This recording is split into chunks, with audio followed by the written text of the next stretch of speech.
IGN. My name is Jose Otero. I'm here with Schneider. Hello, Jose. And this is a Game Boy Advance game. What are we doing?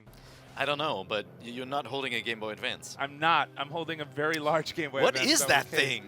I don't know. I mean, how do you pronounce that word? It's called Wii. No, Metroid. Metroid Zero Mission. On the Wii U. On the Wii U, which has been out for a little bit, but in sort of our own private celebration here of Metroid's, 30th anniversary is this year. Whether you know that or not, or whether you can tell, Nintendo certainly has done a great job of reminding you. There's like a Mitomo promo to tell you about it. But for gamers who really care about Metroid, it's been a rough year. However, that said, we decided, why not go back to Zero Mission for a minute and just kind of like jump in? Because this game is very special. Yeah, and I feel, obviously, if you're a Metroid fan, you've played every game that's out. I never liked the ship design, by the way. Oh, never? No, not this one. I love the one, the Super Metroid style. I did think it was a bit weird. It's got weird, like, flappy fins. But, like, you could be playing, like, games like Axiom Verge right now, which is a nice homage to Metroid that's obviously also out on the Wii U. Or you could go back to the catalog if you haven't played some of these games, because this game I love. Yeah, this is a remake of the original Metroid, and if you know what's up, you know that unlike platformers of its day, the original Metroid had you go left at the start of the game. But this one learned a lot from Metroid Fusion, from Super Metroid. It was released on the Game Boy Advance in 2004. It is a top-to-bottom remake of the original game, but with a bit more direction, because the original game has not aged well at all. Yeah, and obviously you get a nice visual upgrade here over the NES version, but also some subtle enhancements over Super Metroid, which it borrows the the kind of graphical style from, and I think the doors are exactly a couple more colors, but look exactly like the Super Metroid ones. Yep. But they still compensated for you having the ability to shoot a beam in any direction by making this that you had to bomb through it, which in the original game you couldn't shoot in 8 directions. Like, that was not a thing. Exactly. So a very thoughtful remake in some ways, although there are certain things about there's only one thing about it that I don't like. Everything about it I absolutely love. I actually even like the ship, I think, more than you do at the start of the game. Really? They added little cutaways like this just to show you, oh, there's something past here, but if you don't have the morph ball, you wouldn't be able to see that. I don't think that was in the original game. They added these statues in this game to kind of give you more direction and quietly sort of hint at what it is. But the thing I hate most is that clip art in the background. Like, what is that?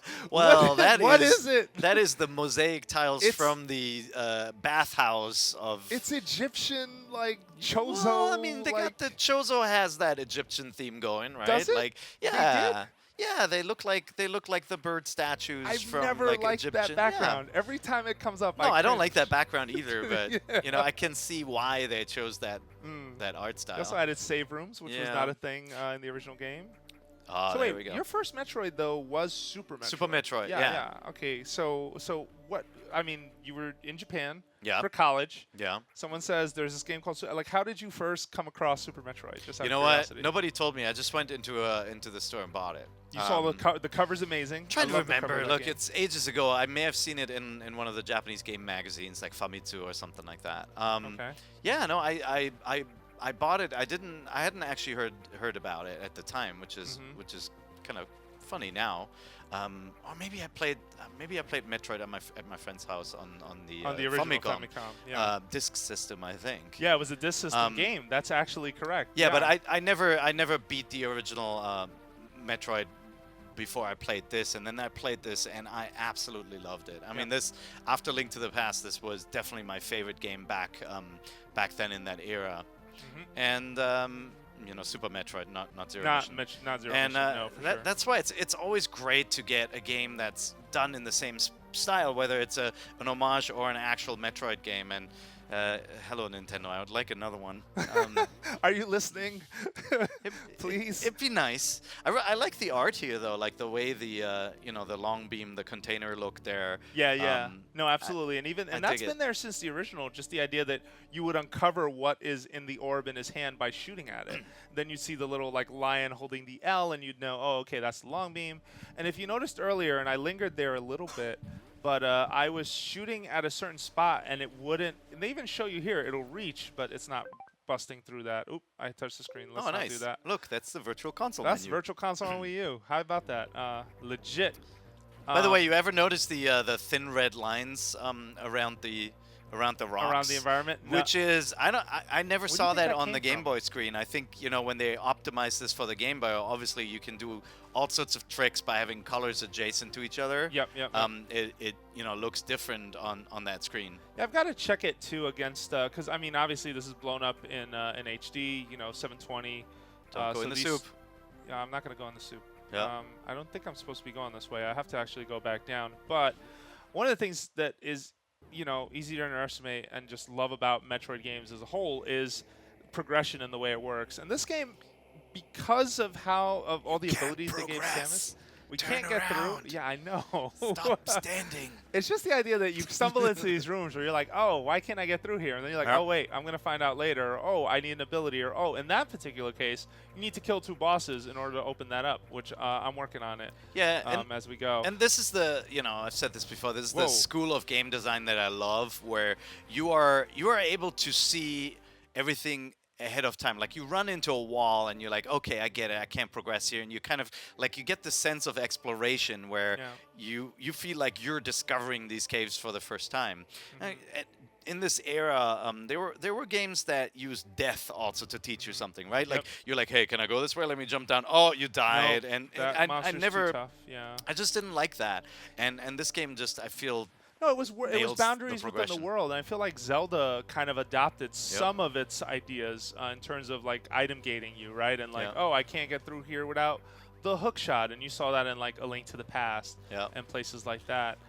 So I'm rushing through. So my first interaction with Metroid was the original. It was my favorite Nintendo game. Oh, that wow. and the original Zelda were my 2 favorite NES games. Like, you liked it better than Mario, huh? Better than Mario. Wow. And I don't know. I feel like other folks may feel the same way. Red Door, you don't have what it takes. Yeah, I don't have missiles yet. But this game constantly throws like hints at you like that, and you can go off in that direction.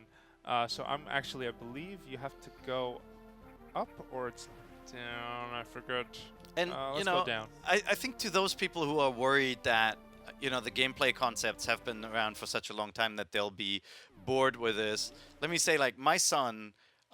He plays a lot of games on PC, on Steam.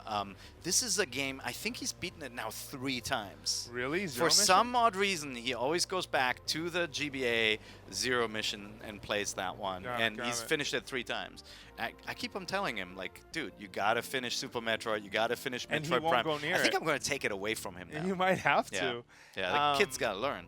Yeah. But I think there's something just very pure about this game and the progression and how it flows. No, and I think you hit it right on the head, right? Just the idea that like you weren't getting punished by death. Okay, so I like that on this version you had to hold the R button in order to open the missile launcher. It was always the start select, which was not always an elegant idea. But that was a perfect example just now, right? If you pay attention, you know something's going to happen. Yep. All right. So, I just want to refill on missiles before Cyclops here decides to...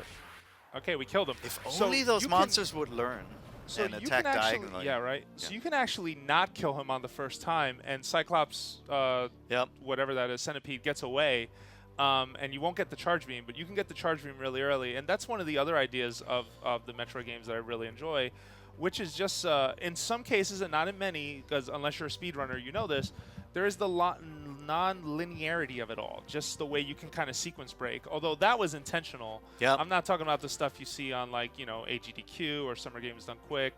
Where, no, the actual game design. See, that was a little learning moment for you there too, wasn't it? What? That I can't. That you couldn't get up there. You eventually get what you call it?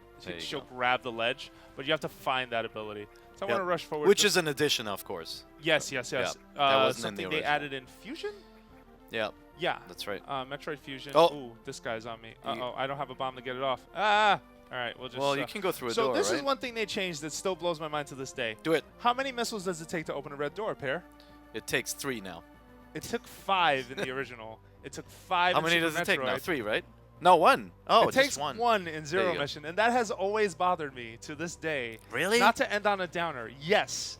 That you got to keep things the way they were, and I'm not sure why they rebalanced it. Maybe they were just thinking... I like that you still have your little friends with you. Yeah, they didn't get. Oh, now they're gone. Okay, I'm not gonna go down there because if I remember right, that is Like a pain in little the butt to get little back. sticky bug things. They don't like doors. What's with this background though? Like, is this just like comic book inspired? Like, just as our last point, what do you think they were going for here? Yeah, it's very. It looks like Alien, obviously, you know, which has had its influences on the Metroid franchise. Okay. Yeah, you know, it's bubbles and eggs, man. It is. Bubbles stop and hitting eggs. me. All right, there we go. It's actually the name of this franchise. What? Stop hitting Before me? they changed it to Metroid? No. Don't Stop Hitting Me is a good name for a game, though. Oh my god. Somebody please make that game. All right. Stop hitting me. Well, I hate these guys. Oh, yeah, me too. Always have, always will. Well, I like that in Super Metroid they have armor on their wings, and it's just like, oh god, like it isn't hard enough. I don't want to slow down, so yeah. Anything where like when you run it punishes you, it's just death. No, I absolutely. hate them. Well, I'm going to leave this up to a vote. If you're watching this video on MVC's YouTube channel and you want us to keep playing Metroid Zero Mission, I'm willing to do that. And I think Pear would join me. Oh, I'd and if love not, to. we can get Brian as well. This is a really easy game to finish. You mean so Mother we can Brian? do this in like who? Mother Brian? Mother Brian? Yeah, Mother Brian. How did I not think about this? What am I doing He was wrong? born to play Metroid. Yeah, he or was get actually. upset at it. Yeah, no, One of the I two. mean, that's it. Ooh, map room. Oh, nice. Yeah. I always love that that animation Oh, and yeah, the way it feels when you get close and it's like, meh, Yeah, you it get latches suction onto your cupped arm. in. Really and cool. then now you see where you really Yeah. have to go. And this is just kind of, again, the nod in the remake to just kind of teaching you how a Metroid games work. I feel like if you had never played a Metroid game before, this is the one. I feel like there's a lot of kids playing games today who don't know what Metroid is just because of lack of franchise care on Nintendo's part, and we've talked about that a little bit, and that's not to ding those All the guys time. because I'm sure they care. I hope they care. But, you know, if it's your first time playing Metroid, you don't know what it is, and you want to check it out, this is the one to get. It is on Wii U if you're a Wii U owner. It is absolutely worth your time, I would say. And we'll play more of it if you want more. Just say it in the comments. And it looks nice. I mean, it's not so dated when you see it on the screen, especially when you play it on the small Gamepad, screen yeah. on the gamepad. So we're about to get it the looks really bomb. nice. Yep. Yep. All right. Well, with this bomb, we're going to head Bomb off. outta here. Thanks, Pear, for joining me. You're welcome. This is Metroid Zero Mission, a forgotten classic, some would say. Play it. But yeah, you should absolutely play it. And for more things Nintendo and Let's Plays, make sure you check back right here on Nintendo Voice Chat's YouTube channel. Goodbye.